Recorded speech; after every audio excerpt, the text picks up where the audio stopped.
দেখুন, আমাকে অনেকে ডিএম করছে যে দাদা ফোন থেকে ছবি অনেক দিন আগে ডিলিট করে দিয়েছি, আমি আবার পিকচারগুলোকে ফিরে পেতে চাই, ওটা কি করে করব? টিক্সটা বলার আগে বলবো, আমার এই কন্টেন্টগুলো যদি আপনাদের কিছু হলেও উপকারে আসে তাহলে আমায় ফলো করে রাখবেন, তাহলে আপনার কাছে রোজ এরকম ইনফরমেটিভ ভিডিওর নোটিফিকেশান এসে পড়বে। আপনি আমার এই ভিডিওগুলো মিস করবেন না, কারণ আমি 2 ইয়ার্সের চ্যালেঞ্জে আছি, তাই আপনাদের সাপোর্ট ছাড়া ওটা পসিবল নয়। সো আমার স্বপ্ন পূরণ করতে হেল্প করবেন।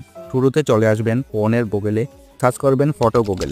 ফার্স্ট অপশানটা ক্লিক করবেন, 3 লাইনে ক্লিক করতে হবে। 3 লাইনে ক্লিক করার পর নিচে এসে সেটিংসে ক্লিক করবেন। এবার সাজেশনস বলে একটা অপশান আছে, ওটাতে ক্লিক করতে হবে। এবার এখানে এসে দেখুন আনসেভ ক্রিয়েশনস একটা অপশান আছে, আপনাকে এখানে ক্লিক করতে হবে। এখানে আপনাদের যত সব পুরনো ইমেজগুলো ডিলিট হয়ে গেছে ওগুলো সব কিন্তু সেভ হয়ে থাকবে। এখান থেকে আপনি রিকভার করতে পারবেন যে কোনো ডিলেটেড পিকচার। এই প্রসেসটি কেমন লাগলো কমেন্টসে মাস্ট জানাবেন।